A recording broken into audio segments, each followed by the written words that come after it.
الحمد لله نحمده ونستعينه ونستغفره ونؤمن به ونتوكل عليه ونعوذ بالله من شرور أنفسنا ومن سيئات أعمالنا من يهده الله فلا مضل له ومن يضلله فلا هادي له ونشهد أن لا إله إلا الله ونشهد أن سيدنا حبيبنا شفيعنا مولانا محمدا عبده ورسوله صلى الله عليه وسلم أما بعد فأعوذ بالله من الشيطان الرجيم بسم الله الرحمن الرحيم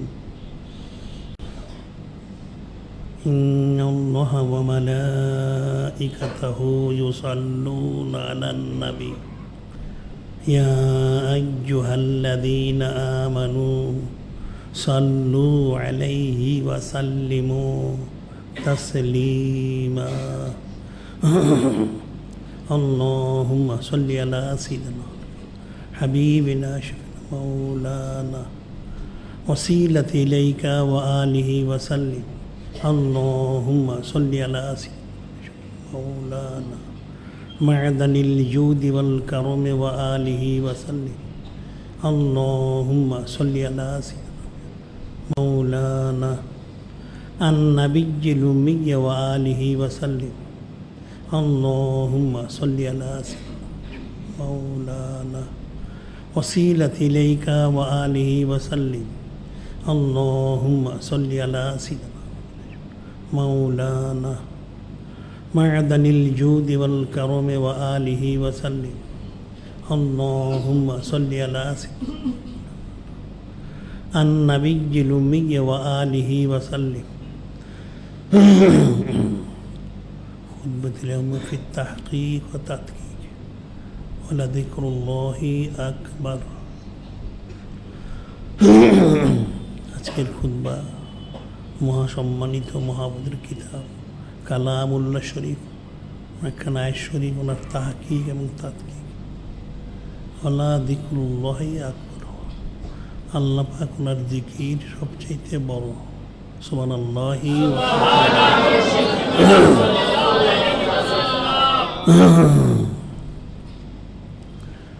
আয়াত শরীফ ওনার তাহকিক এবং তাদকিক যিনি খালিক যিনি মালিক যিনি মহান আল্লাহ পাক তিনি মহাসম্মানিত মহাপবিত্র কিতাব কালামুল্লাহ শরীফ ইরশাদ মুবারক করেন কুল বিফদলিল্লাহি ওয়া বিরহমাতিহি ফাবিযালিকা ফালিয়াফরাহু ওয়া খায়রুম মিম্মা ইয়াজমাউন যিনি খালিক যিনি মালিক যিনি মহান আল্লাহ তিনি ওনার মহাসম্মানিত মহাপবিত্র হাবিব নূরে মুজাসসাম হাবিবুল্লাহ যিনি সঈদুল মুরসালিন যিনি ইমামুল মুরসালিন যিনি খাতামুন নবীন হুজুর পাক সাল্লাল্লাহু আলাইহি ওয়াসাল্লাম জানিয়ে দিচ্ছেন তিনি যেন সমস্ত কায়নাত বান্দা বান্দি উম্মত জিন ইনসান সবাইকে বলে দেন সকলে ওনাকে মহাসম্মানিত ফজল মোবারক এবং মহাসম্মানিত রহমত মোবারক লাভ করতে পেরেছে এই জন্য তাদের সকলের দায়িত্ব হলো কর্তব্য হলো ফরজ ওনার সম্মানার্থে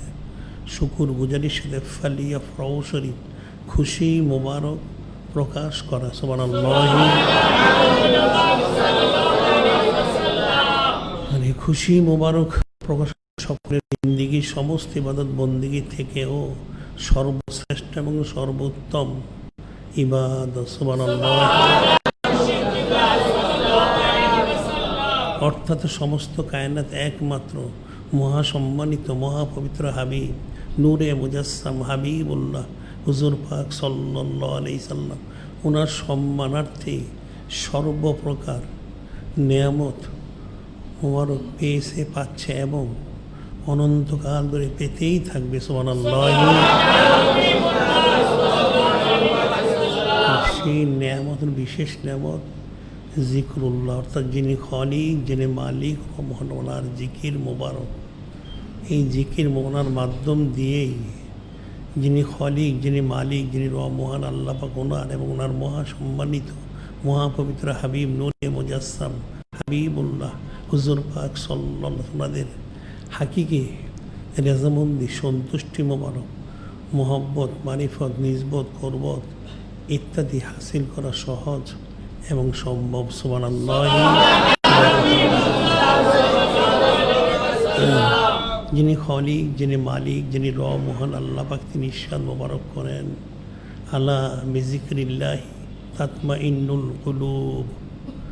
সমস্ত কায়নাত যিনি ইনসান বান্দাবান্দি সবাইকে তিনি সাবধান করে দিচ্ছেন, সতর্ক করে, তোমরা সাবধান হয়ে যাও, সতর্ক। নিশ্চয়ই যিনি খালিক, যিনি মালিক, যিনি মহান আল্লাহ পাক, ওনার জিকির মোবারক ওনার মাধ্যম দিয়ে কলব ইতমিনান অর্থাৎ ইসলাম প্রাপ্ত হয়। সুবহানাল্লাহ।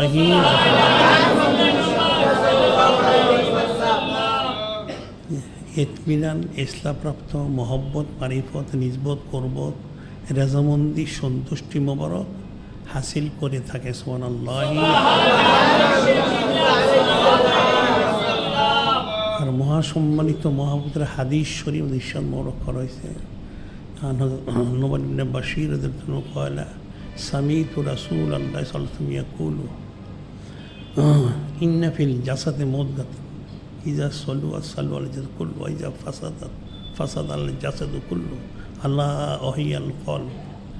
হযরত নুমান বিন বাশীর রাদিয়াল্লাহু বর্ণিত, তিনি বলেন, আমি শুনেছি মহাসম্মানিত মহাপবিত্র হাবিব নূরে মুজাসসাম হাবিবুল্লাহ হুজুর পাক সাল্লাল্লাহু আলাইহি ওয়াসাল্লাম ইরশাদ মোবারক করেন, ইন্না ফিল জাসাদে মুদগাতান, নিশ্চয়ই প্রত্যেক শরীরের মধ্যে এক টুকরা গোশত রয়েছে, ইযা সাল্লু আস-সাল্লু আল জাসাদু কুল্লু, যে সেই গোশতের টুকরা সংশোধিত হয়ে যায়, তাই সমস্ত শরীরটাই সংশোধিত হয়ে যায়। সুবহানাল্লাহ।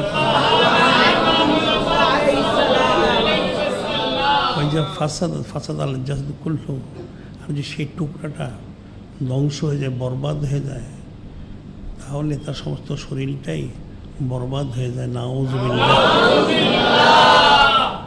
সেটা কি? আলা ওহিয়াল কলব, তিনি সাবধান করে বলে দিচ্ছেন, সাবধান, নিশ্চয়ই সেই গোশতের টুকরা হচ্ছে কলব। সুবহানাল্লাহ। এই জন্য বলা হয় ফার্সি যে আল্লাহ আল্লাহ গোশতে আল্লাহ মিশাওয়াত ইসুকন খায় বাওরে মরদুম সওয়াত, যে আল্লাহ আল্লাহ গোফতে আল্লাহ মিশাওয়াত ইসুকুন খায় বাওরে মরদুম সওয়াত। একজন বান্দা বান্দি যিনি ইনসান, সে আল্লাহ পাক ওনার জিকির করতে করতে সে আল্লাহ আল্লাহ হয়ে যায়। সুবহানাল্লাহ। এটা তাকে জবানি কথা দিয়ে, লেসানি কথা দিয়ে বোঝানো যাবে না, কিন্তু জিকির করতে করতে একটা লোক সে খালেস আল্লাহওয়ালা আল্লাহওয়ালি হয়ে যায়। সুবহানাল্লাহ।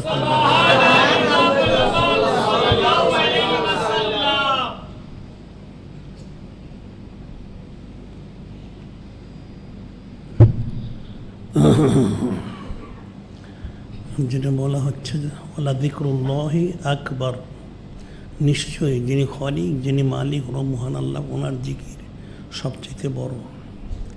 এই প্রসঙ্গে হাদিস শরীফ ইরশাদ মোবারক করা হয়েছে, হযরত ইবনে ওমর রাদিয়াল্লাহু আনহু রাসূলুল্লাহ আন্নাহু কানা ইয়াকুলু লিকুল্লি শাইইন সিকালাতুল কুলুবি যিকরুল্লাহ ওমা মিন শাইইন আযামিল্লাহ মিন যিকরিল্লাহ।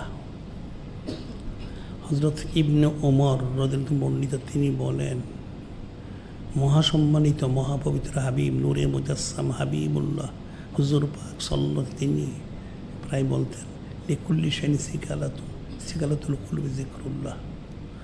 প্রত্যেকটা জিনিস পরিষ্কার করার যন্ত্র রয়েছে, আর কল পরিষ্কার যন্ত্র হচ্ছে যিকরুল্লাহ, যিনি খালিক, যিনি মালিক ও মহান আল্লাহ পাক, ওনার জিকির মোবারক। সুবহানাল্লাহ। ওমা মিন শাইইন আযবিল্লাহি মিন যিকরিল্লাহ ওয়া মা মিন শাইইন।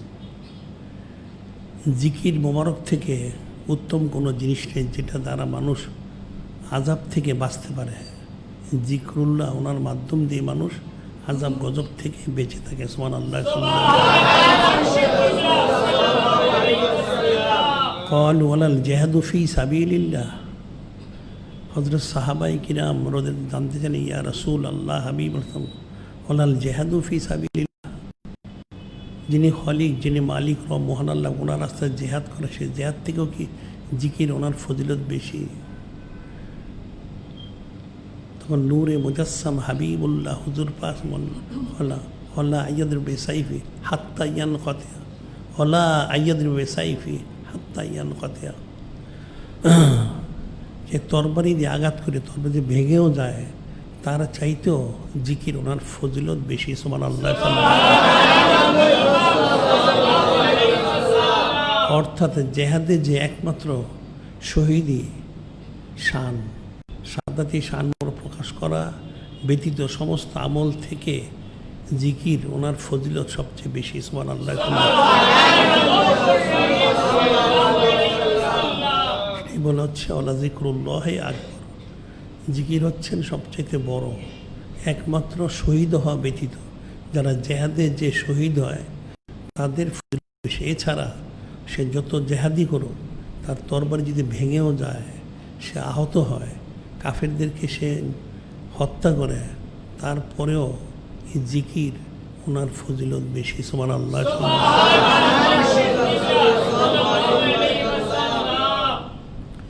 এখন এই জিকিরের জন্য যেটা আমরা বলেছি, একজন মানুষের শরীরের মধ্যে প্রায় ১.৫ লক্ষ লতিফা রয়েছে। ১.৫ লক্ষ লতিফা।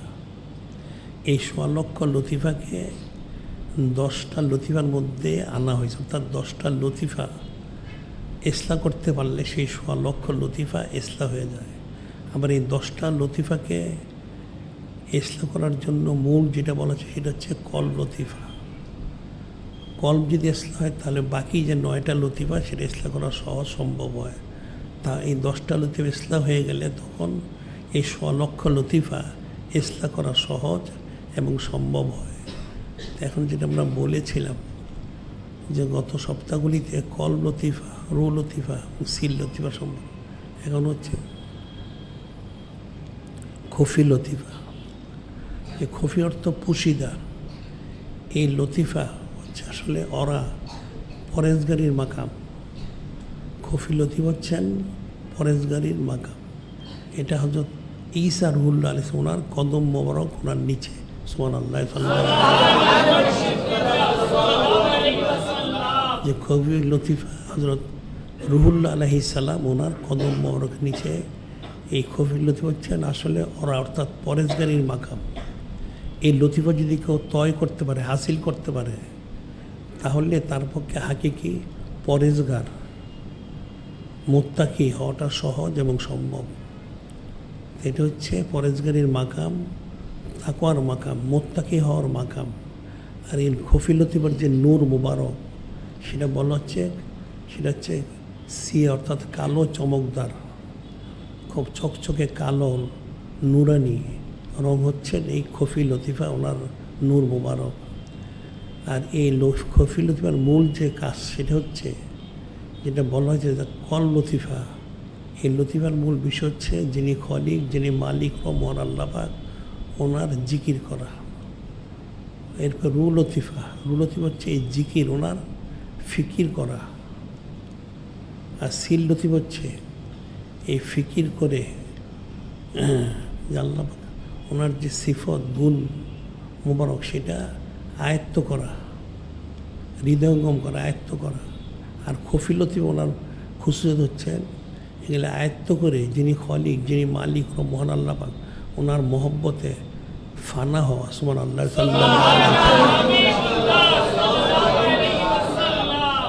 যে খফি লতিফা ওনার মাকাম পরেজগারির মাকাম। এই মাকামের খুশিয়ত হচ্ছেন যিনি খলিক, যিনি মালিক, যিনি রব মহান আল্লাহ পাক, ওনার যত সিফত মুবারক, গুণ মুবারক, সেগুলি আয়ত্ত করে ওনার মধ্যে হাকিকি ফানা লাভ করা। অর্থাৎ যিনি খলিক, যিনি মালিক, আল্লাহ পাক ওনার মহব্বতে দায়ীভাবে গরক থাকা। সুবহানাল্লাহ। এবং হাকিকি গরক হয়ে সেই তাকওয়ার মাকামটা অর্জন করা, এটা হচ্ছে বান্দাবান্দি যিনি ইনসানের দায়িত্ব কর্তব্য। যিনি খলিক, যিনি মালিক রহমান, তিনি ইরশাদ মোবারক করেন, ইয়া আইয়ুহান নাস ইন্না খলাকনাকুম মিন যাকারি ওয়া উনসা ওয়া জাআলনাকুম শুউবান ওয়া কাবাইলা লিতাআরাফু ইন্না আকরামাকুম ইনদাল্লাহি আতকাকুম ইন্নাল্লাহা আলীমুন খবীর।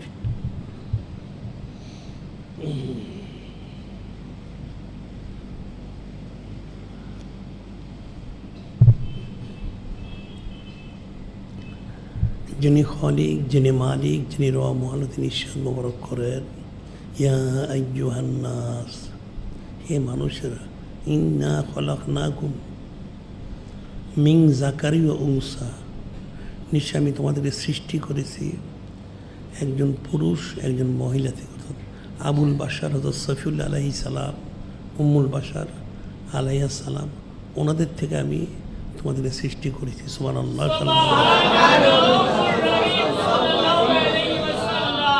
সৃষ্টি করার পর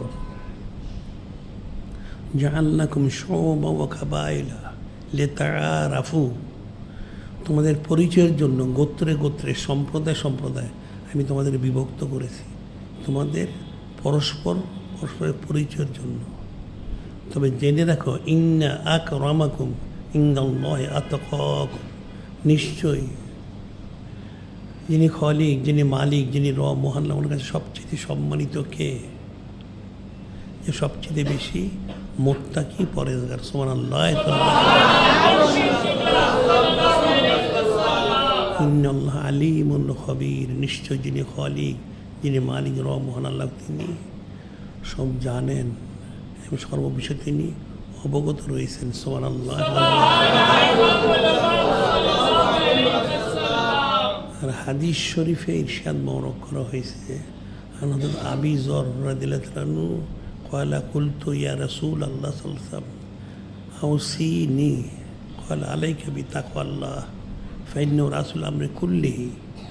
হযরত আবু যর গিফারি রাদিয়াল্লাহু তাআলা তিনি বলেন, আমি মহাসম্মানিত মহাপবিত্র হাবিব নূরে মুজাসসাম হাবিবুল্লাহ হুজুর পাক সাল্লাল্লাহু আলাইহি ওয়াসাল্লামকে জিজ্ঞাসা করলাম, জানতে চাইলাম, বললাম, আরজু করলাম, বলতো ইয়ার আওসিনি, আমাকে একটু ওসিয়ত করুন। আলাইকা বিতাকওয়াল্লাহ, মহাসম্মানিত মহাপবিত্র হাবিব নূরে মুজাসসাম হাবিবুল্লাহ হুজুর পাক সাল্লাল্লাহু, তিনি বললেন, আপনার জন্য তাকওয়া অবলম্বন করার দায়িত্ব করব, অর্থাৎ আপনি তাকওয়া অবলম্বন করুন। সুবহানাল্লাহ। ফাইন্নাহু রাসূলুল আমরি কুল্লিহি, এই তাকওয়া হচ্ছেন সমস্ত আমলের মূল। সুবহানাল্লাহ।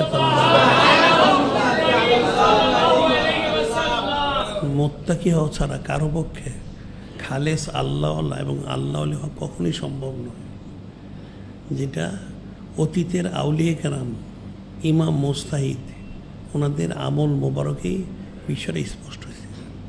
যেমন মেসাল স্বরূপ বলা হয়, প্রথমত হযরত ইমাম আহমদ বিন হাম্বল রহমতুল্লাহ আলাইহি, যিনি হাম্বলি মাযহাবের ইমাম, ওনার জামানার তিনি মুজাদ্দিদ ছিলেন, ইমাম আহমদ বিন হাম্বল রহমতুল্লাহ আলাইহি। ওনার অনেক শান মান ফাজাইল ফজল বুজুর্গি সম্মান, হাম্বলি মাযহাবের তিনি ইমাম। ওনার যে তাকওয়া পরেজগারি সম্পর্কে বলা হয়, উনি একদিন এসে ওনার খাদেমকে বললেন ওনাকে খাবারের জন্য রুটি তৈরি করে দেওয়ার জন্য। এখন রুটি তৈরি করতে খাদেম তাড়াতাড়ি করে রুটি তৈরি করে ওনার সামনে সে পেশ করলো। যখন পেশ করা হলো, তখন হযরত ইমাম আহমদ বিন হাম্বল বললেন, তুমি যে রুটি টুটি তৈরি করলে, আমার কাছে তো এখানে আটা ছিল, জব ছিল, কিন্তু লবণ তো ছিল না, তুমি লবণ পেলে কোথায়? তুমি যে রুটি তৈরি করলে। তখন খাদেম বলল, হুজুর বেয়াদবি মাফ করবেন, লবণটা সংগ্রহ করা হয়েছে। আপনার ছেলে যিনি কাজী সাহেব, ওনার কাছ থেকে, ওনার বাড়ি থেকে লবণ এনে রুটি তৈরি করা হয়েছে। তিনি তখন বললেন, তাহলে এই রুটি খাওয়ার জন্য জায়েজ হবে না। কেন? আমার ছেলে সে সরকারি চাকরি করে, কাজী সাহেব, তারটা খাওয়া আমি জায়েজ মনে করি না। কাজে তুমি যেহেতু রুটি আমার, লবণটা তার, তার বাড়ি থেকে লবণ এনে রুটি তৈরি করে, কাজে সেই জন্য এটা আমি খাবো না, এটা রেখে দাও। খাদেম সেটা রেখে দিল। যখন কয়েকদিন হলো, তখন তিনি জিজ্ঞাসা করলেন যে সেই রুটিগুলি কী করেছ? খাদেম বলল, এটা তো পাকের ঘরে তাকের মধ্যে রেখে দেওয়া হয়েছে। তিনি বললেন যে রুটি তো নষ্ট হয়ে যাবে, এগুলি মানুষকে দিয়ে দাও। তবে দেওয়ার সময় বলে দিও আটা হচ্ছে ইমাম সাহেবের আর লবণ হচ্ছে কাজী সাহেবের, এটা বলে তুমি মানুষকে দিও। যখন এটা বলে মানুষকে দেওয়ার চেষ্টা করা হলো, এমনকি যারা ভিখারি তারাও কিন্তু সেটা গ্রহণ করল না। যদি ইমাম সাহেব তিনটা গ্রহণ করেননি, সে তারাও গ্রহণ করেনি। যখন কেউ গ্রহণ করলো না, তখন হঠাৎ ইমাম আহমদ বিন হাম্বল তিনি বললেন, তাহলে এটা অন্য কোনো ব্যবস্থা করো। তখন খাদেম সেই রুটিগুলি নিয়ে নদীতে ফেলে দিল। যখন নদীতে ফেলে দিয়ে আসলো, ইমাম সাহেব জিজ্ঞাসা করলেন যে রুটিগুলি কী করলে? খাদেম বলল, সেগুলি নদীতে ফেলে দিয়েছে। তিনি বললেন, সর্বনাশ করেছ, তাহলে তো আমার জন্য এই নদীর মাছ খাওয়া বন্ধ হয়ে গেল। সুবহানাল্লাহ।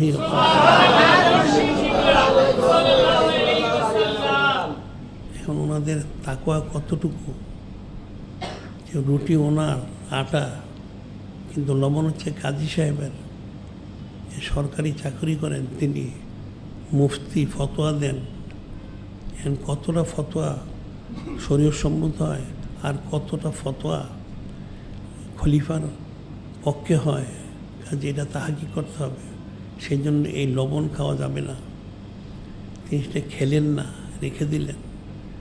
যারা ফকির ভিখারি তাদেরকে বলা হলো আটা হচ্ছে ইমাম সাহেবের, লবণ হচ্ছে কাজী সাহেবের, তারাও কিন্তু গ্রহণ করলো না। পরবর্তী সময়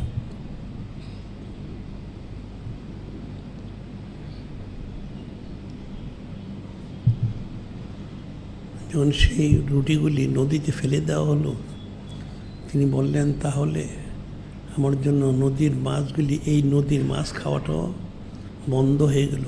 যে কতটুকু মুত্তাকি পরেজগার ওনারা ছিলেন। সুবহানাল্লাহ। ঠিক একইভাবে দেখা যাচ্ছে হযরত ইমাম মালিক রহমতুল্লাহ আলাইহি, ওনার যে খুসুসিয়ত, বৈশিষ্ট্য, ফজিলত, সেটা কিতাবে বর্ণিত হয়েছে। তিনি যখন প্রথম ফতোয়া দেওয়া শুরু করলেন, তিনি মালিকি মাযহাবের ইমাম, অনেক বড় ইমাম, মুস্তাহিদ। তিনি যখন প্রথম ফতোয়া দেওয়া শুরু করলেন, প্রথম দিন ওনার কাছে 40টা মাসালা এসেছিল। 40টা। এই 40টা মাসালা যখন আসলো, তিনি 18টা মাসালার জবাব দিলেন, আর বাকি 22টা মাসালার জবাবে বললেন, লা আদরি, আমি জানি না। যখন যারা ফতোয়া নিয়ে এসেছিল তাদের 18টা ফতোয়ার তিনি জবাব দিয়ে দিলেন। 22টা ফতোয়া বললেন যে লা আদরি, আমার জানা নেই, আমি জানি না। যখন লোকজন চলে গেল, তখন ওনার আশেপাশে যারা বসা ছিলেন, ওনার আশেপাশে অনেক বড় বড় ইমাম, মুস্তাহিদ ওনারা ছিলেন। ওনারা বললেন যে হুজুর, বেয়াদবি মাফ করবেন, এই যে 22টা মাসালা আপনি বললেন লা আদরি, আপনার জানা নেই, আসলে কি জানা নেই? তিনি বললেন, জানা আছে। কেন জবাব দিলেন না? তিনি বললেন, আমার এই 18টা মাসালার পরিপূর্ণ তাহকিক রয়েছে, পরিপূর্ণ তাহকিক, এই মাসালার পরিবর্তন হবে না, আমি সেটা জবাব দিচ্ছি। আর বাকি 22টা মাসালা আমার জানা আছে, তবে পরিপূর্ণ তাহকিক নেই। হতে পারে মাসালাগুলি কিছু পরিবর্তন হতে পারে, কিন্তু এই লোকগুলি 6 মাসের রাস্তা দূর থেকে এসেছে। তাদের আসতে এবং যেতে 1 বছর সময় লাগে। 6 মাসের রাস্তা দূর থেকে তারা এসেছে, তারা আমাকে মাসালা জিজ্ঞাসা করেছে।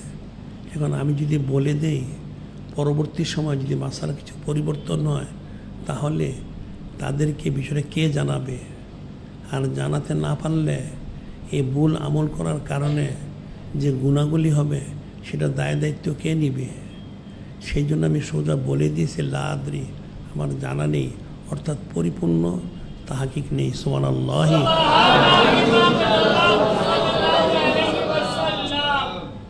ফিকির করতে হবে ইমাম মুজতাহিদ ওনারা কতটুকু তাকওয়া অবলম্বন করেছে।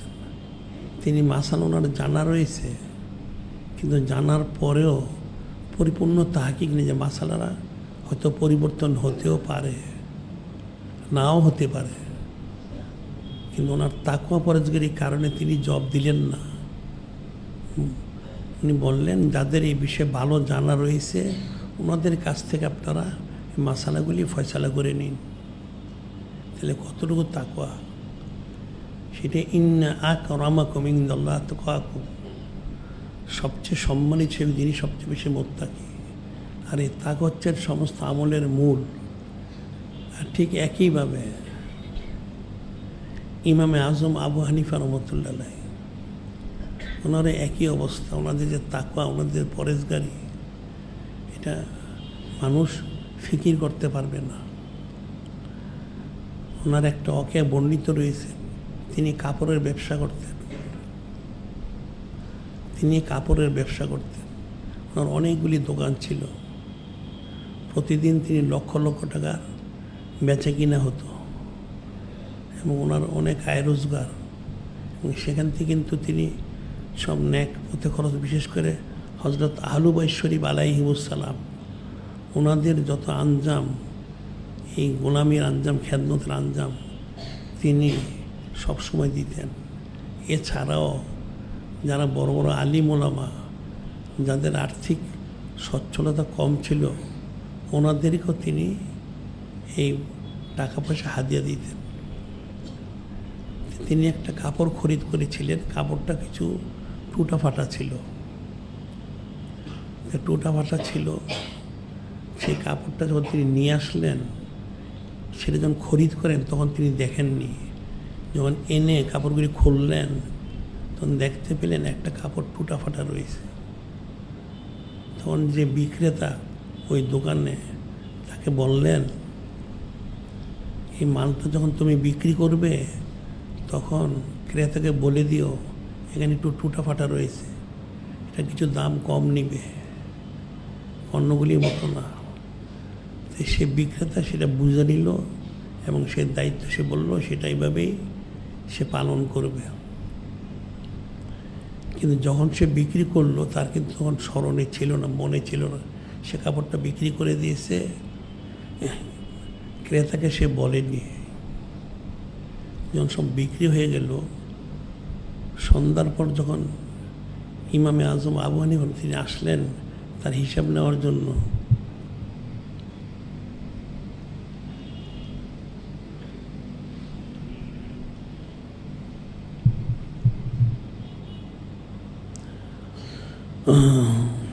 তিনি জিজ্ঞাসা করলেন, টুটা ফাটা কাপড়টাকে বিক্রি হয়ে গেছে? বিক্রেতা বলল, সর্বনাশ, কী হয়েছে? ওটা তো বিক্রি হয়েছে, আমি তাকে বলিনি এটা টুটা ফাটা রয়েছে, নতুনগুলির দামেই বিক্রি করা হয়ে গেছে। যখন সে কথা বলল, তখন ইমামে আজম আবু হানিফা বললেন, তুমি সর্বনাশ করেছ, তোমার জায়েজ হয়নি। আজকে কত টাকার বিক্রি হয়েছে? ক্রেতা বলল, আজকে 30,000 দিরহাম বিক্রি করেছে। 30,000 দিরহাম ওনার একটা দোকানেই বিক্রি হয়েছে। তিনি বললেন, তুমি তো এটা সর্বনাশ করেছ, এই টাকা তো আমার খাওয়া জায়েজ হবে না। এই টাকাগুলি তিনি গরিব মিসকিনদেরকে বন্টন করে দিয়ে দিলেন। সুবহানাল্লাহি।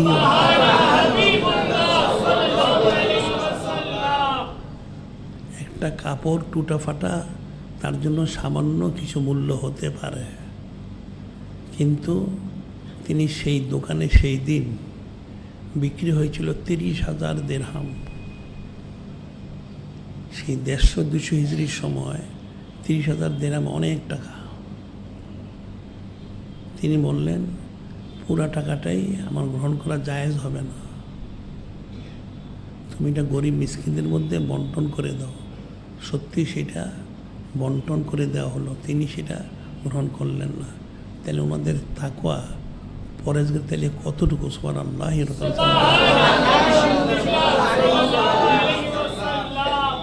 কারণ হাকিকি মুত্তাকি না হলে তাকবিলে পৌঁছা যায় না।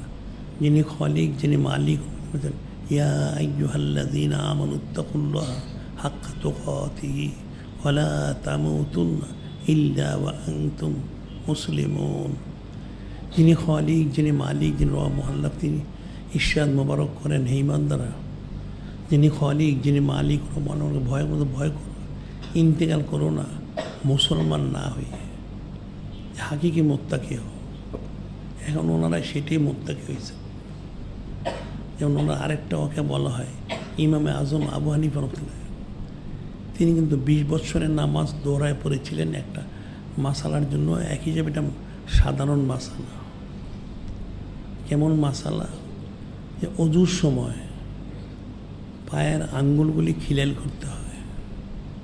কিভাবে খিলাল করতে হয়? পায়ের আঙ্গুলি যে খিলাল করবে, তিনি সে 20 বছর নামাজ পড়েছেন, পায়ের আঙ্গুলের উপর দিয়ে খিলাল করে নামাজে দেখ। যখন ওনারা তাহাকি কোনো মাসালা পায়ের আঙ্গুলের নিচ দিয়ে খিলাল করতে হয়, খিলাল করে এবার একটা টান দিতে হয়, এটা হচ্ছে সুন্নত। এখন এটা পালিত হয়নি। 20 বছর নামাজ তিনি পড়েছেন। যখন ওনার মাসালা তাহাকিক হলো, তখন তিনি এই 20 বছরের নামাজ দোহরায় পড়লেন, সুবহানাল্লাহ। তাই ওনাদের তাকওয়া পরেজগারি কতটুকু? 20 বছরের নামাজ তিনি দোহরায় পড়লেন। সুন্নতে জায়দা, এটা সুন্নতে মুআক্কাদা না, যে পালন না করলে গুনাহ খাত হবে তা না। তিনি উপর দিয়ে খিলাল করেছিলেন। যখন তাহকিক হলো যে আসলে খিলাল করতে হবে নিচ দিয়ে, এবং খিলাল করে এটা টান দিতে হয় হাতের ছোট আঙ্গুল দিয়ে, তখন তিনি সেই 20 বছরের নামাজ দোহরায় পড়লেন। ওনার যে উনি যে তাকওয়া বলেন মুত্তাকি, এই বিষয়টা এখানে স্পষ্ট হয়ে গেছে, সুবহানাল্লাহ। হাকিকি মুত্তাকি হও, যে আল্লাহ মনে ভয় করো, ইন্তেকাল করো না খালেস মুসলমান না হয়ে, অর্থাৎ খালেস মুত্তাকি না হয়ে ইন্তেকাল করো না। ওনার আরেকটা মাসালা বলা হয়, সেই মাসালা হচ্ছে ওনার এক ছাত্র ওনাকে একটা মাসালা জিজ্ঞাসা করলো, যে মানুষ রাস্তায় চলাচল করে থাকে, এই চলাচলের সময় রাস্তায় অনেক পানি জমে থাকে, সে পানির ছিটা কাপড়ে লেগে থাকে, সেই পানির ছিটা কাপড়ে লাগলে সেটা দিয়ে নামাজ পড়লে কি জায়েজ হবে কিনা? তিনি ফতোয়া দিলেন যে হ্যাঁ, রাস্তায় যে পানি জমে থাকে সেটা যদি ছিটা কাপড়ে লাগে, সে কাপড় দিয়ে নামাজ পড়লে নামাজ শুদ্ধ হবে। তিনি এটা ফতোয়া দিলেন। কিন্তু একদিন দেখা গেল তিনি রাস্তা দিয়ে চলাচলের সময় ওনার কাপড় মোবারকে এই রাস্তার পানির কিছু ছিটা লাগলো। তিনি ওনার বাড়িতে এসে ওনার এক ছাত্রকে বললেন কাপড়টা ধুয়ে দেওয়ার জন্য। কেন? রাস্তার পানির ছিটা লেগেছে, তিনি নামাজ পড়বেন। তখন সেই ছাত্র জানতে চাইলে, হুজুর বেয়াদবি মাফ করবেন, আপনি তো ফতোয়া দিয়েছেন রাস্তার পানি যা জমে থাকে তার ছিটা ফোঁটা যদি লাগে কাপড়ে, তাহলে সেটা দিয়ে নামাজ পড়লে নামাজ জায়েজ হবে। তাহলে আজকে আপনি ধুইতে যাচ্ছেন কেন? তিনি বললেন আসলে সেটা হচ্ছে ফতোয়া, আর আমি যেটা করতে বলি এটা হচ্ছে তাকওয়া। পার্থক্য রয়েছে, একটা হচ্ছে ফতোয়া, একটা হচ্ছে তাকওয়া। রাস্তার পানির ছিটা যদি লাগে সে নামাজ পড়লে জায়েজ হবে, এটা হচ্ছে ফতোয়া। তো সেটা ধুয়ে পড়াটা হচ্ছে তাকওয়া। সেই জন্য আমি দোয়ার জন্য বলেছি, সুবহানাল্লাহ।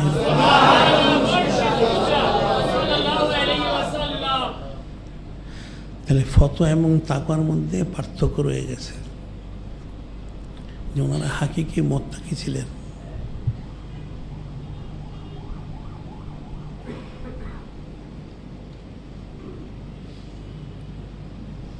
আয়াত শরীফ, ইয়া আইয়ুহাল্লাযীনা আমানুত্তাকুল্লাহা হাক্কা তুকাতিহি ওয়া লা তামুতুন্না ইল্লা ওয়া আনতুম মুসলিমুন। যে আয়াত শরীফ, এখানে যিনি খালিক, যিনি মালিক, ঈশ্বর করেন ইমানদাররা, তোমরা যিনি খালিক, যিনি মালিক, ওনাকে ভয় করো, ইন্তেকাল করো না মুসলমান না হয়ে। আয়াত শরীফ যখন নাজিল হলো তখন হযরত সাহাবায়ে কিরাম রাদিয়াল্লাহু খুব চিন্তিত হলেন। বিশেষ করে হযরত সাইয়্যিদুনা ফারুক আযম আলাইহিস সালাম, তিনি বারবার আয়াত শরীফের হাকিকতটা জানতে চাইলেন যে ইয়া রাসূল আল্লাহ, ইয়া হাবিব আল্লাহ সাল্লাল্লাহু আলাইহি সাল্লাম, যে আল্লাহ পাক যে বললেন তোমরা আল্লাহ পাককে ভয় করো ইন্তেকাল করো মুসলমান না হয়ে, তাহলে কতটুকু ভয় করতে হবে? 1 বৎসর অতিবাহিত হলেন। এরপর আল্লাহ নাজিল করলেন ফাত্তাকুল্লাহ মাস্তাতাতু ওয়াসমাউ আতিউ ওয়ানফিকু ফালিল্লাহি আনফুসুকুম মা ইউকা শুহা নাফসি উলাইকুমুল মুফলিহুন। 1 বৎসর পর আল্লাহ পাক নাজিল করলেন, এর জবাব দিলেন কতটুকু ভয় করতে হবে? মুত্তাকি হতে হলে কী করতে হবে?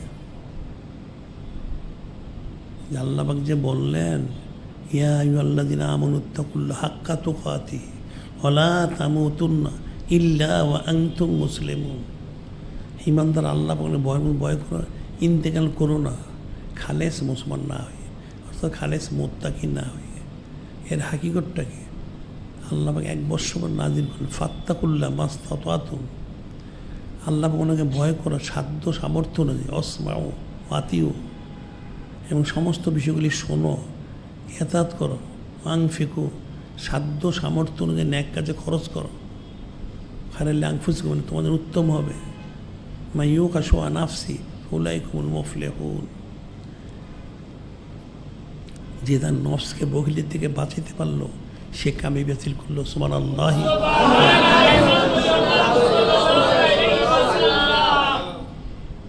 বলা হচ্ছে সাধ্য সামর্থ্য অনুযায়ী আল্লাহ ওনাকে ভয় করা। তো মুত্তাকি তাকে অবলম্বন করো, পরেজগার হও। সাধ্য সামর্থ্য অনুযায়ী পরেজগারি অবলম্বন করো এবং শ্রবণ করো, আতিও এতাত করো, অনুসরণ করো। যা বলা হচ্ছে প্রত্যেকটাই শোনো এবং সেগুলি আদেশ তুমি পালন করো এবং সাধ্য সামর্থ্য অনুযায়ী ন্যাক কাজে খরচ করো। এটা তোমাদের উত্তম হবে। যারা নিজেদেরকে বখিলি থেকে বাঁচাতে পারলো, অর্থাৎ যারা সখী হলো, বখিল হলো না, তারা অবশ্যই কামিয়াবি হাসিল করলো। সুবহানাল্লাহ।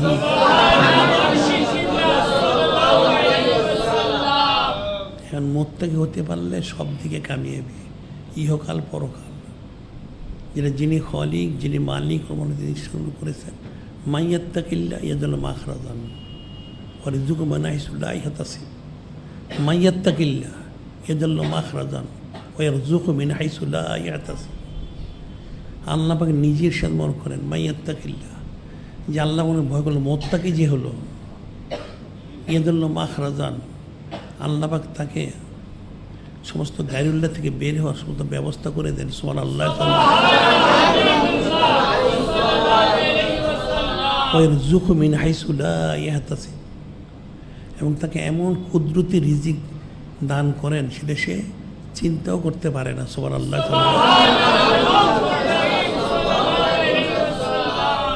আয়াত শরীফ বলা হচ্ছে যে হাকিকি মুত্তাকি হবে।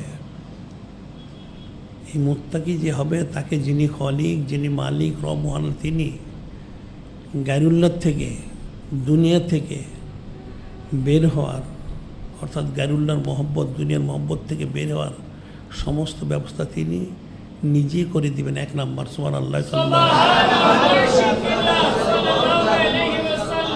এবং শুধু এতটুকু নয়, ইয়ারযুকহু মিন হাইসু লা ইয়াহতাসিব, এবং তাকে এমন রিজিকের ব্যবস্থা করে দিবেন, কুদরতি রিজিক, যেটা সে ব্যক্তি নিজেও কল্পনা করতে পারবে না। সুবহানাল্লাহ।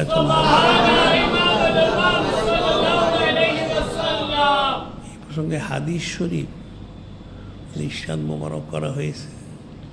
হযরত আবি যর গিফারি রাদিয়াল্লাহু আনহু আন্না রাসূলুল্লাহ قال হযরত আবু যর গিফারি রাদিয়াল্লাহু আন্না রাসূল قال ইন্নী লা আ'লামু আয়াতান ওয়াকাযান নাসু বিহা লাকাফাতুম। হযরত আবু যর গিফারি তিনি বর্ণনা করেন, মহাসম্মানিত মহাপবিত্র হাবিব নূরে মুজাসসাম হাবিবুল্লাহ হুজুর পাক সাল্লাল্লাহু তিনি ইরশাদ মোবারক করেন, ইন্নী লা আ'লামু আয়াতান, যে নিশ্চয় আমি একখানা আয়াত শরীফ জানি। তিনি তো সবই জানেন, এখানে একখানা আয়াত বিশেষ খুশুসিয়ত তিনি বর্ণনা করছেন। ইন্নী লা আ'লামু আয়াতান লাওয়াখাযান নাসু বিহা লাকাফাতুম।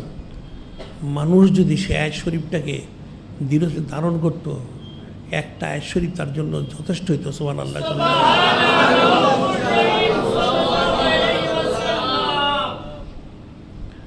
সে আয়াত শরীফটা কি? তিনি বললেন, মাইয়াত্তাকিল্লাহ ইয়াজআল মাখরাজান ওয়ারযুকহু মিন হাইসু লা ইয়াহতাসিব। আয়াত শরীফ হচ্ছেন যে আল্লাহ ওনাকে হাকি ভয় করলো, হাকি মোত্তাকি যে হলো, যে হাকিকে মোত্তাকি হবে, তাকে গাড়িউল্লাহ থেকে বের হওয়ার সমস্ত ব্যবস্থা যিনি খলিক, যিনি মালিক মহান আল্লাহ পাক, তিনি নিজেই করে দিবেন এবং সাথে সাথে তাকে কুদরতি রিজিকের ব্যবস্থা করে দেবেন, এমন ব্যবস্থা যেটা সে ব্যক্তি নিজেও কল্পনা করতে পারবে না। সুবহানাল্লাহ।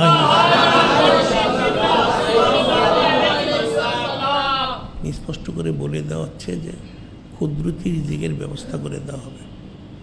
যে কতটুকু কুদরতি রিজিকের ব্যবস্থা করবে সে প্রসঙ্গে বলা হয়,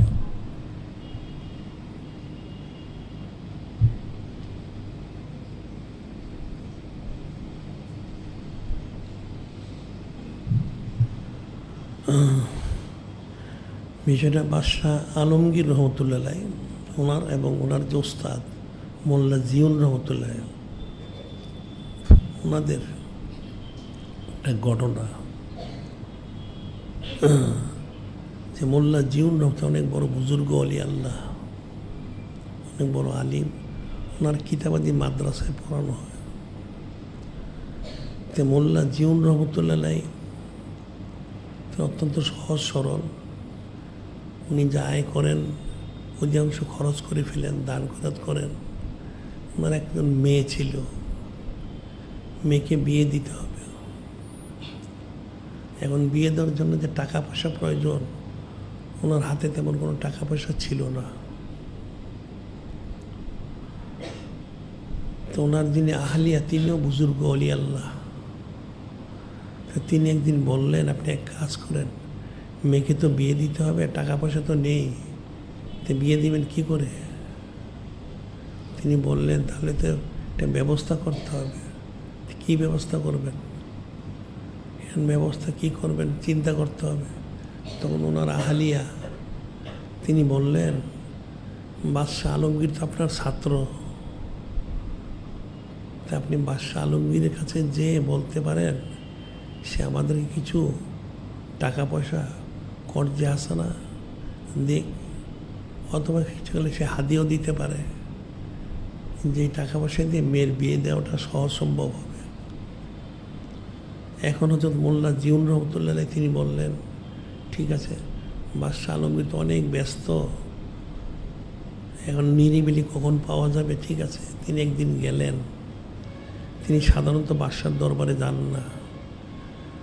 যখন গেলেন, বাদশাহ আলমগীর দেখে খুব খুশি হলো, ওনাকে বসালো, বলল যে কী ব্যাপার, আপনি কী কারণে এখানে তাসিম মোবারক রেখেছেন?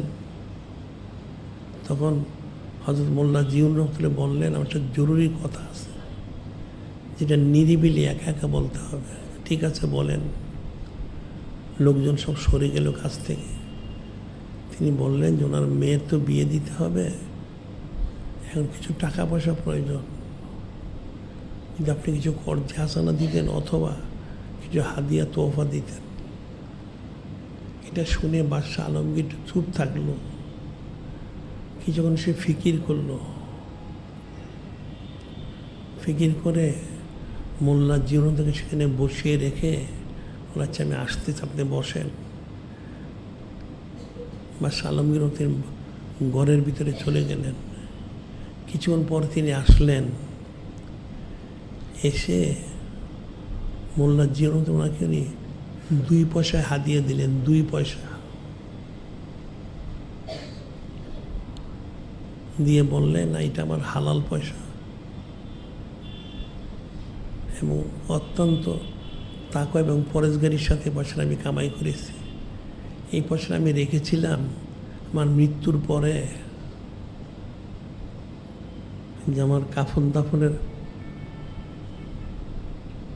কাপড়ের প্রয়োজন হবে এই পয়সা দিয়ে খরিদ করার জন্য। এখন যেহেতু আপনি আমার ওস্তাদ, তাহলে আপনার তো হক রয়েছে, সেই জন্য আমি 2 পয়সা আপনাকে হাতিয়ে দিলাম। এটার মধ্যে যিনি খলিক, যিনি মালিক রমাল, তিনি বরকত দিবেন। পয়সাটা হালাল পয়সা, অনেক তাকওয়া পরেজগারির সাথে এটা আমি কামাই করেছি, আল্লাহ পাক বরকত দিবেন। এখন মোল্লা জিয়াউদ্দিন ওস্তাদ আলিম বুজুর্গ, তিনি পয়সাটা নিলেন, নিয়ে মনে মনে চিন্তা করলেন যে 2 পয়সা দিয়ে কি মেয়ের বিয়ে দেওয়া যায়, তাহলে কী করা যেতে পারে। তিনি মনে করলেন আজকে তো বাজার সদাই করা প্রয়োজন, তাহলে এক কাজ করি এটা দিয়ে বাজার করে নিয়ে যাই। তিনি বাজারে যেয়ে একটা মাছ খরিদ করলেন এই 2 পয়সা দিয়ে, খরিদ করে বাড়িতে গেলেন। যখন বাড়িতে গেলেন ওনার আহলিয়া জিজ্ঞাসা করলেন যে আপনি কি বাদশাহ আলমগীর রহমতুল্লাহর কাছে গিয়েছিলেন? হ্যাঁ। তিনি কি কোনো ফয়সালা করেছেন? তখন তিনি বললেন তিনি আমাকে 2 পয়সা হাদিয়া দিয়েছেন। যে সেই পয়সাটা কোথায়? যে সেই পয়সা দিয়ে এই মাছটা খরিদ করে এনেছে। ওনার আহলিয়া কিছু বললেন না, চুপ থাকলেন। মাছটা যখন কাটা হলো, মাছটা কাটলেন, যখন কাটা হলো দেখা গেল হঠাৎ করে মাছের ভিতরে একটা বড় মাছ, মাছের ভিতরে একটা মুক্তার দানা। সুবহানাল্লাহ।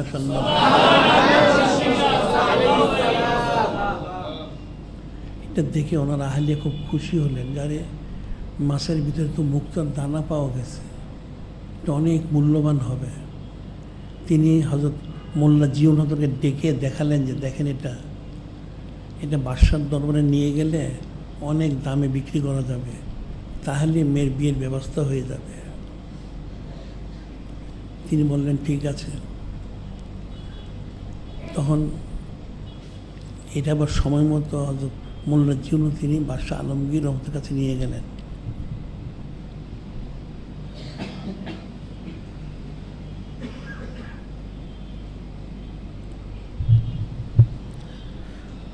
যখন নিয়ে গেলেন এই মুক্তাটা দেখালেন, তখন বাদশাহ আলমগীর যারা জওহরি তাদেরকে ডেকে বললেন দেখো তো এটার মূল্য কত আছে।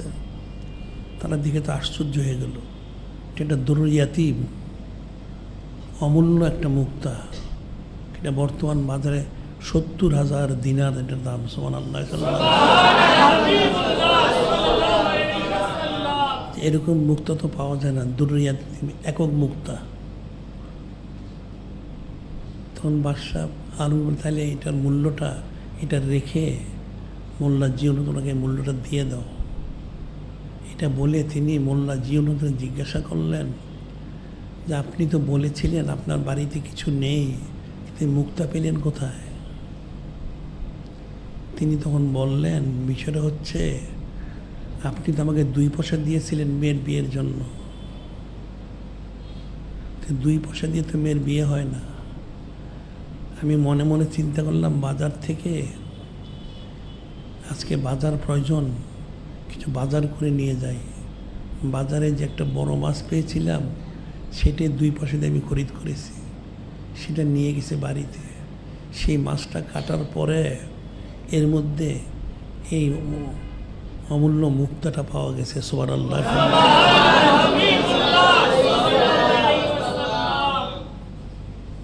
এটা শুনে বাদশাহ আলমগীর রহমতুল্লাহ বললেন আমি তো আপনাকে বলেছিলাম এটা আমার হালাল কামাই, অত্যন্ত তাকওয়া পরেজগারির সাথে আমি কামাই করেছি, এর বরকত হবে। তখন তিনি বললেন যে এই পয়সাটা আমি কী করে কামাই করেছি সেই ঘটনাটা আমি আপনাকে বলি, সেটা কীভাবে। বাদশাহ আলমগীর রহমতুল্লাহ বললেন, আমি প্রায় রাত্রিবেলা বের হই প্রজাদের অবস্থা কি সেটা দেখার জন্য। একদিন রাত্রে আমি বের হয়েছিলাম প্রজার অবস্থা দেখার জন্য। সেদিন বৃষ্টি হচ্ছিল, রাস্তাঘাট খালি ছিল। আমি যাচ্ছিলাম এক রাস্তা দিয়ে, একটা মহল্লার মধ্যে দিয়ে। দেখতে পেলাম একটা লোক তার বাড়ির সামনে দাঁড়িয়ে আছে। আমি তাকে জিজ্ঞাসা করলাম, কী ব্যাপার, আপনি এখানে দাঁড়িয়ে আছেন কেন? লোকটা বলল, আমার একটা লোক দরকার, কাজের লোক। কিসের কাজের লোক? যে আমার ঘরের চাল দিয়ে পানি পড়ে, এখানে আলকাতরা জাতীয় কিছু দিতে হবে যাতে পানিটা বন্ধ হয়ে যায়, সেজন্য একজন লোক খুঁজতেছে। এখন বাদশাহ আলমগীর ওনার তো মুখ ঢাকা। তিনি বললেন, আমি তো এই কাজ করি, অর্থাৎ আমি এই ধরনের কাজ আমি করে থাকি। তখন সেই লোকটা বলল, খুব ভালো, তাহলে আপনি আমার এখানে আলকাতরা দিয়ে দেন। তিনি বললেন, আমি জীবনে কখনো চালে উঠিনি,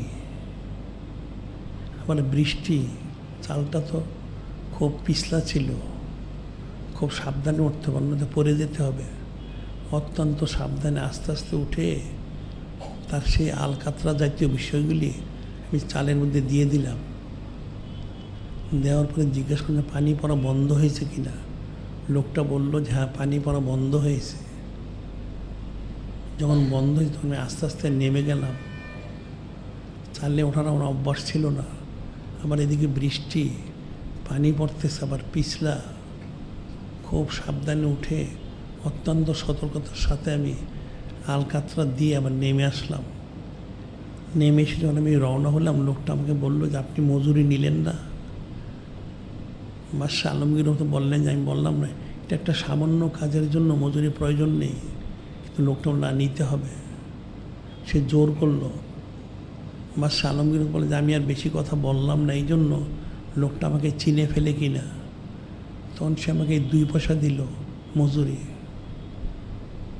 তখন আমি সেটা গ্রহণ করলাম, সেটা এনে আমি রেখে দিয়েছিলাম আমার নিজের জন্য।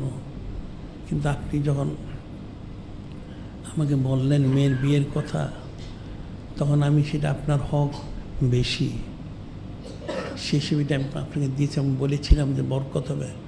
সত্যি সেই মাসের মধ্যে বরকত হলো। সেই অমূল্য মুক্তা দুরইয়াতিম 70,000 দিনার, সুবহানাল্লাহ। সেটা নিয়ে তিনি ওনার মেয়ের বিবাহ তো হলোই, আরও অনেক কাজ তিনি সম্পাদন করলেন, সুবহানাল্লাহ। এটি কিন্তু বলা হচ্ছে অলাউ আন্না হালাল করা আমন ওয়াত্তাকাও। এখানে কিন্তু আরও বলা হচ্ছে, প্রথম এখানে বলা হচ্ছে মাইয়াত্তাকিল্লাহ ইয়াজআল মাখরাজান ওয়া ইয়ারযুকহু মিন হাইসু লা ইয়াহতাসিব, যে হাকিকি মোত্তাকি হলো আল্লাহ পাক তার গাড়ি বেরোর ব্যবস্থা করে দেন, এমন রিজিক দান করেন যেটা সে ব্যক্তি কল্পনাও করতে পারবে না, সুবহানাল্লাহ। ঠিকই বলছেন, অলাউ আন্না হালাল করা আমন ওয়াত্তাকাও লা ফাতানান বারাকাতিন মিনাস সামাওয়াতি ওয়াল আরদ। অলাউ আন্না হালাল করা, জমিনবাসী তারা যদি ঈমান আনতো, হাকিকি মোত্তাকি হতো, তাহলে তাদের জন্য লা ফাতানা আলাইহিম বারাকাতিন মিনাস সামাওয়াতি ওয়াল আরদ, আসমান জমিনের সব বরকতের যত দরজা আমি সব খুলে দিতাম, সুবহানাল্লাহ।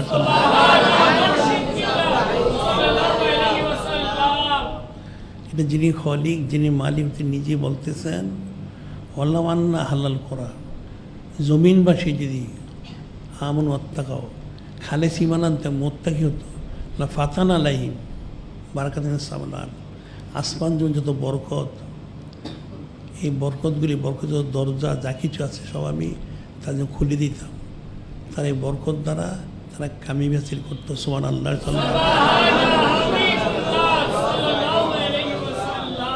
এখন মোত্তাকি হলে কুদরতি ফয়সালা, তে খুফি লতিফা, কল রুসের কফি ওরা পরেজগারির মাকাম। এই মাকামটা তয় করলে মোত্তাকি হয়, আর মোত্তাকি হতে পারলে তখন সমস্ত বিষয়গুলি কুদরতি ফয়সালা হয়। সুবহানাল্লাহ।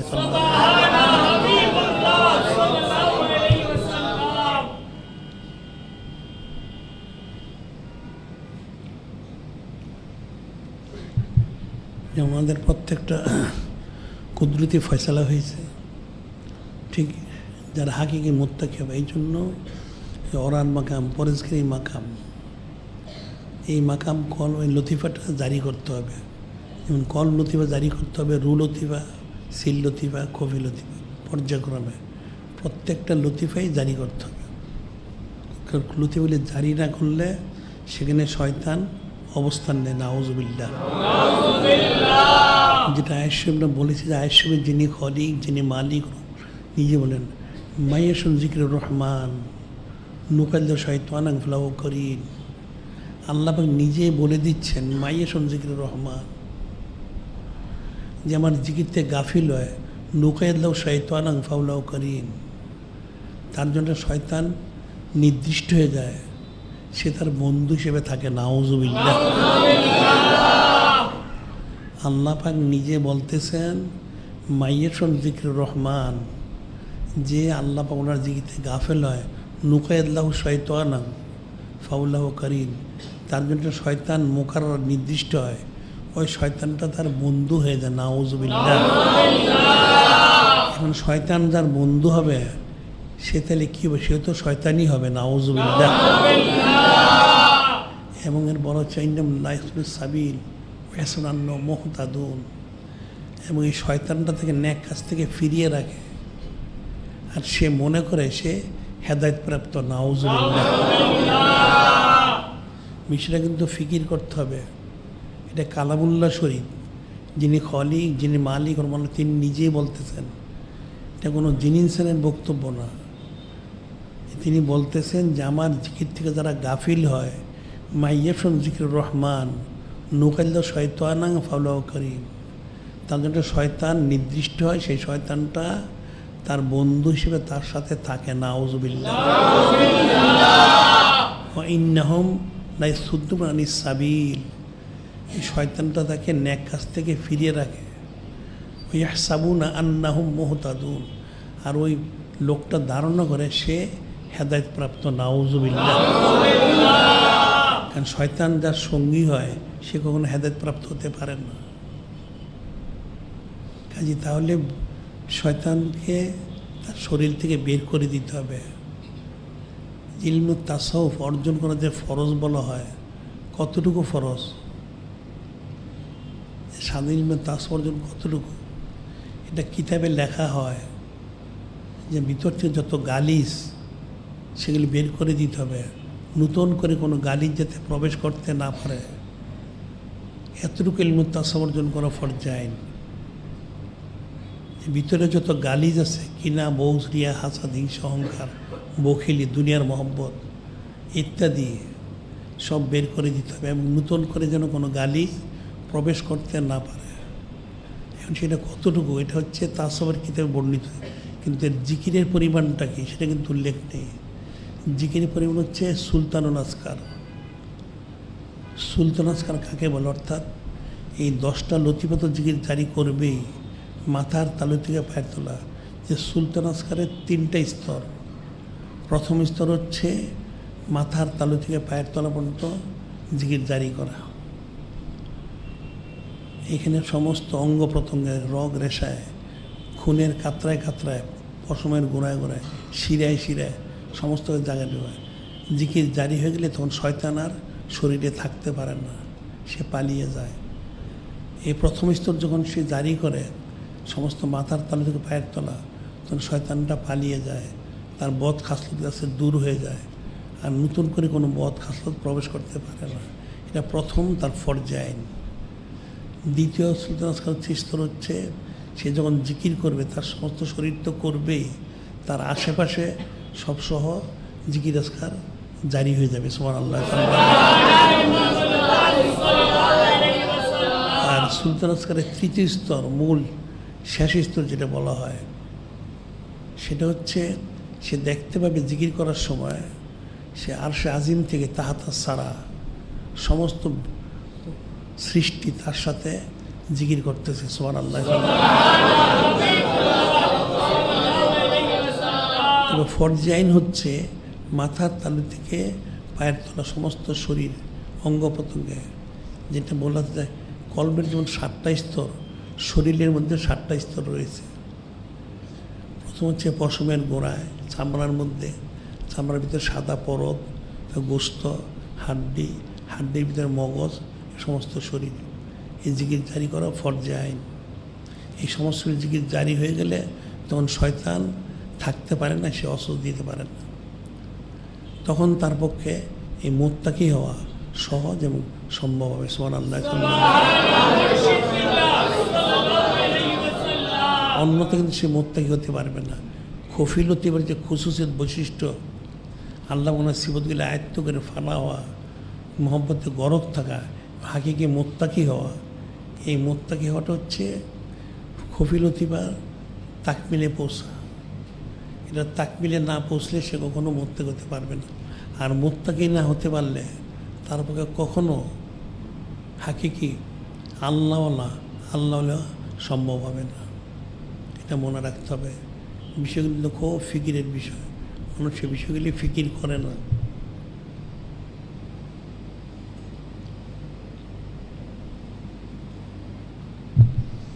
এই জন্য আমরা বলে থাকি যে শরীয়তের যে ফতোয়া, যে বায়াত গ্রহণ করা হচ্ছে ফরজে আইন। মানুষ মাসালা জানে না। প্রত্যেক জিন ইনসান, ছেলে মেয়ে, ছোট বড় সকলের জন্য বায়াত গ্রহণ করা ফরজে আইন 1 নম্বর। একজন কামেল শায়েখ ওনার কাছে। 2 নম্বর হচ্ছে বায়াত গ্রহণ করা, এরপর সবক নিতে হবে। 3 নম্বর এই সবক নিয়ে জিকির ফিকির করতে হবে। 4 নম্বর জিকির ফিকির করার সাথে সাথে সোবত ইখতিয়ার করতে হবে।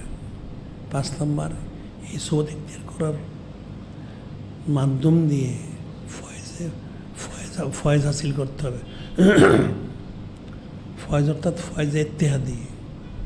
ফয়েজে ইত্তেহাদি হাসিল করতে পারলেই তখন তাকমিলে পৌঁছা সহজ সম্ভব হবে। অর্থাৎ ফয়েজে ইত্তেহাদি হাসিল করতে পারলেই কমপক্ষে সে সুলতানস্কারের প্রথম স্তরে সে পৌঁছতে পারবে। সুবহানাল্লাহ। যদি সে ফয়েজ ইত্যাদি হাসিল করতে না পারে তাহলে তার পক্ষে কখনো তাকমিলে পৌঁছা সম্ভব না। যখন সে ফয়েজ ইত্যাদি হাসিল করবে তখনই তার পক্ষে সেটা সহজ সম্ভব হবে। আর এই ফয়েজ ইত্যাদি হাসিল করতে হলে লতিফাগুলি জারি করতে হবে। লতিফাগুলি জিকির ফিকির করার সাথে সাথে লতিফাগুলি জারি করতে হবে। লতিফার মধ্যেও জিকির জারি হবে। জিকির জারি হলে তখন সেই লতিফার যে খুসুসিয়ত, বৈশিষ্ট্য, ফজিলতটা সেটা আপসে আপ তার মধ্যে এসে যাবে। সুবহানাল্লাহ। আর একটা লতিফা করতে করতে 10টা লতিফা জারি হয়ে যাবে, তখনই তার পক্ষে পরিপূর্ণ অর্থাৎ প্রথম স্তরে যে সুলতান আসকার সেটা জারি করাটা সহজ সম্ভব হয়। সুবহানাল্লাহ। অন্যথা কিন্তু কখনো সেটা সম্ভব হবে না।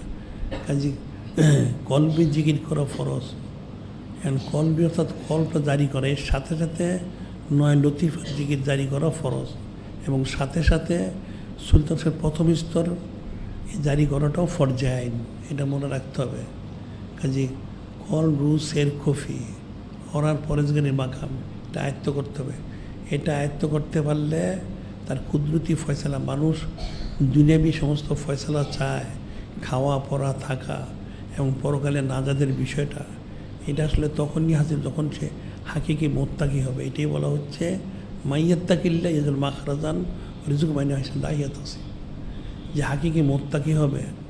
আল্লাহ পাক থেকে একদিকে দুনিয়ার সমস্ত পেরেশানি থেকে মুক্ত করবেন, আর দ্বিতীয়ত তার কুদরতি রিজিকের ব্যবস্থা করে দিবেন। সুবহানাল্লাহ। এখানে আমার আরেকটা মাসালা, সেটা যে কুদরতি রিজিকটা কি,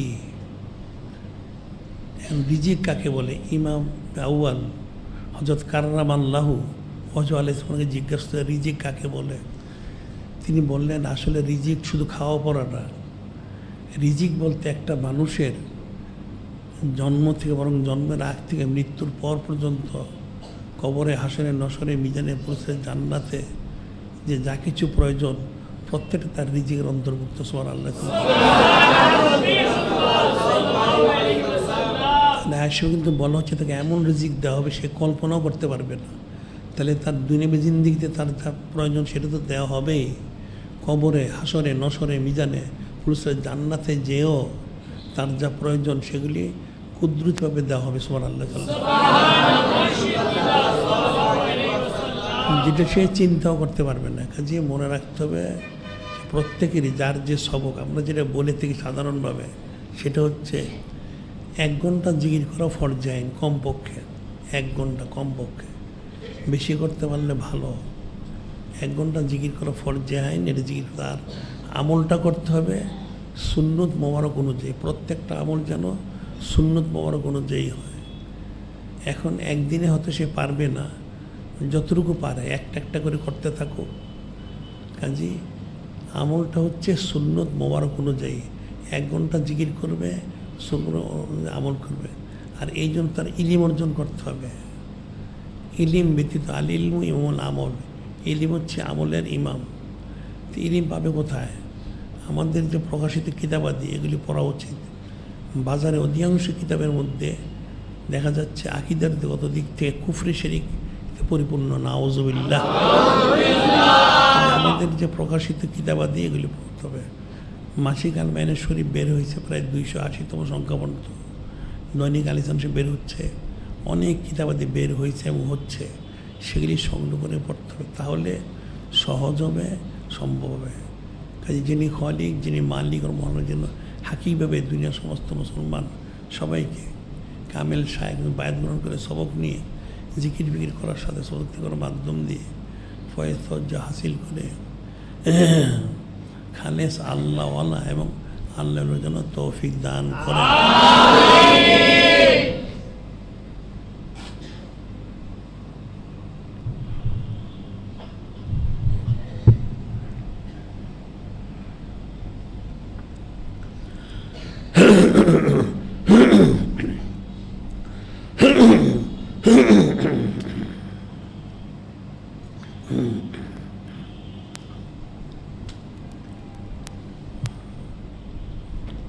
এখানে কতগুলি বিষয় জরুরি আমরা বলে থাকি প্রতি সপ্তাহে। মহিলাদের তালিম, এটা প্রতিদিন বাদ জোহর হয়, জুমার দিন বাদ জুমা। এটা কিন্তু একটা ফরজ আইন। পুরুষদের যেমন তালিম ফরজ আইন গ্রহণ করা, মেয়েদেরও তালিম ফরজ আইন।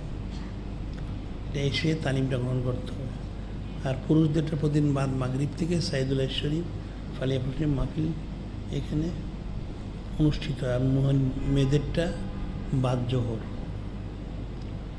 আর মহিলাদেরটা এখানে এসে শুনতে হবে, দূর থেকে শোনা যাবে না পর্দার কারণে।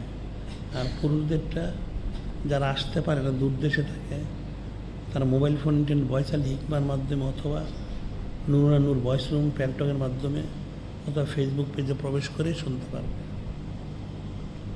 আর লাইলাতুল সাবতিতে যে আলোচনা মজলিস হয় সাপ্তাহিক, সেটা আজকে হবে 7টা 15 মিনিটে। 7টা 15 মিনিটে এখানে সাইদুল্লাহ শরীফ, বারুই শরীফ, সার্বিক সব সংশ্লিষ্ট বিষয়গুলি আলোচনা করা। আর আগামী লাইলাতুল আরবিয়া বাদ মাগরিব হযরত সিদ্দিক আকবর আলাইহিস সালাম ওনার বেলাদুস উপলক্ষে মাহফিল 28শে জুমাদুল উল্লাহ শরীফ।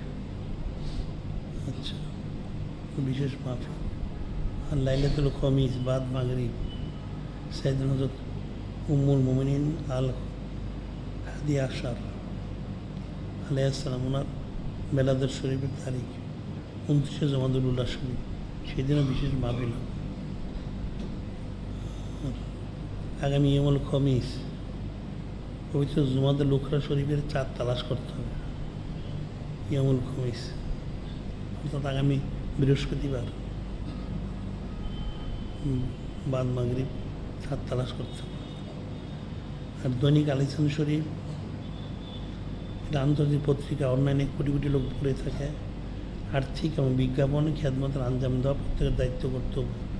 সে আর্থিক খেদমত আঞ্জাম দিতে পারে, আর যাদের পক্ষে সম্ভব তারা বিজ্ঞাপন দিয়েও খেদমতের আঞ্জাম দিতে পারে। ওয়াজ শরীফ, কাসির শরীফ, তেলাওয়াত শরীফ, কারিনা শরীফ সিডি সংগ্রহ করতে হবে। ওয়াজ শরীফ ইলিমের জন্য, কাসির শরীফ সংগ্রহ করতে হবে গান বাজনান থেকে বেঁচে থাকার জন্য, আর তেলাওয়াত শরীফ আর কারিনা শরীফ সিডি সংগ্রহ করতে হবে কোরআন শরীফ বিশুদ্ধ করে পাঠ করা ফরজ আইন সেই জন্য। আর বাইতুল মাল শরীফ তো শরীফ হওয়া দরকার, যেহেতু এর মাধ্যম দিয়ে মসজিদ মাদ্রাসা করা হবে, কিতাব ছাপানো হবে সেই জন্য। আর মেয়েদের সব অবস্থায় পর্দা করা ফরজ আইন, চিকিৎসার ক্ষেত্রেও এই জন্য আল মুতমাইন্না মা হাসপাতাল করা হয়েছে, সেখানে গেলে বিস্তারিত জানা যাবে। আর সাইদুল ইসলাম হাদিয়া বাক্স মাদ্রাসার দান বাক্স পাওয়া যায়, এটা সংগ্রহ করতে হবে। আর পবিত্র কাবা শরীফ এবং সম্মিলিত রওজা শরীফের ছবি সম্বলিত জায়নামাজে নামাজ পড়া যাবে না, তাজিমের সাথে রেখে দিতে হবে, এটা নামাজ পড়া কুফরি হবে। আর তেল পানি কালো জিরা যারা এনে থাকে এটা ছবিমুক্ত হইতে হবে, বাজারে একটা ছবিযুক্ত আমাদের এখানে পাওয়া যায়, ছেলে এবং মেয়েদের ক্যান্টিনে ছবিমুক্ত। আর বাদ জুমা জিলান জুমান মজলিসে বসে বসে করে আলোচনা করতে হবে। আর আমরা এখানে হয়তো সুন্নত বড় প্রচার কেন্দ্র করেছি, পবিত্র সুন্নত বড় প্রচার কেন্দ্র করা হয়েছে, যেহেতু মানুষের আমলগুলি কি হবে। এখন তো মানুষ কাফের মুশরিকদের অনুসরণ করে, নাউজুবিল্লাহ। যে মুসলমানদেরকে কি অনুসরণ, আল্লাহ যে বলেছেন লাকাদ কানা লাকুম ফি রাসূলিল্লাহি উসওয়াতুন হাসানা, নিশ্চয় তোমাদের জন্য মহাসম্মানী আমাদের হাবিব নূরে মুজাসসাম হাবিবুল্লাহ হচ্ছেন উত্তম আদর্শ, ওনার মধ্যে উত্তম আদর্শ রয়েছে, উসওয়ায়ে হাসানা।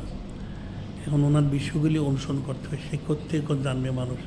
এখন সাধারণ মানুষ মনে করে লম্বা কুর্তা পাগড়ি পরলেই সুন্নত হয়ে গেল, না, এ কিন্তু পড়তেই হবে। এরপরে তার চাল চলন, আচার ব্যবহার, তার খাওয়া দাওয়া, দ্রব্য সামগ্রী কী প্রয়োজন, মাথার তালু থেকে পায়ের তলা, হায়ের থেকে মতন যা প্রয়োজন, ওই বিষয়গুলি সুন্নত কোনটা কোনটা এটা জেনে আমল। এই জন্য আমরা পবিত্র সুন্নত আমরা প্রচার কেন্দ্র করেছি, সেখানে গেলেই বিস্তারিত বিষয়গুলি জানা যাবে। জেনে প্রত্যেকের দায়িত্ব হবে, কর্তব্য হবে এই পবিত্র সুন্নতকে পালন করা।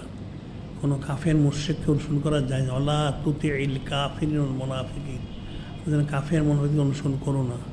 আমার হাবিব নূরে মুজাসসাম হাবিবুল্লাহ হুজুর পাক সাল্লাল্লাহু আলাইহি ওয়াসাল্লামকে অনুসরণ করো। সুবহানাল্লাহ। সে অনুসরণ করতে হলেও পবিত্র সুন্নত মরম প্রচার কেন্দ্র গেলেই সেখানে জানা যাবে, যে জেনে আমল করতে হবে। কারণ মানুষের চক্ষু বন্ধ হয়ে গেলে তখন আমল করার সুযোগ থাকবে না। চোখ খোলা থাকতে আমল করতে হবে, চক্ষু বন্ধ হয়ে গেলে আমল বন্ধ হয়ে যাবে। কাজেই প্রত্যেকের দায়িত্ব হবে 1 ঘন্টা জিকির করা, পবিত্র সুন্নত ইত্তেবা করা এবং ইলম অর্জন করা। তখন তার জন্য কামিয়াত করা সহজ হবে। কাজে যিনি খলিক, যিনি মালিক আল্লাহ, তিনি দুনিয়ার সমস্ত মুসলমান পুরুষ মহিলা যিনি ছিলেন সবাইকে এই 1 ঘন্টা জিকির করে, পবিত্র সুন্নত ইত্তেবা করে এবং ইলম অর্জন করে তার হায়াতে মৌতে খবরে হাসরে নশরে নিজের জান্নাতে যে হাকিকি ফালিয়া ফরাউ শরীফ সেটা পালন করা, জারি করা এবং মশগুল থাকার যেন তৌফিক দান করেন। এখন যারা কবলার জুমা 4 আদায় করতে, তারা 4 রাকাত কবলার নামাজ আদায় করে নিন। ওয়া আখিরু দাওয়ানা আনিল হামদুলিল্লাহি রাব্বিল আলামিন।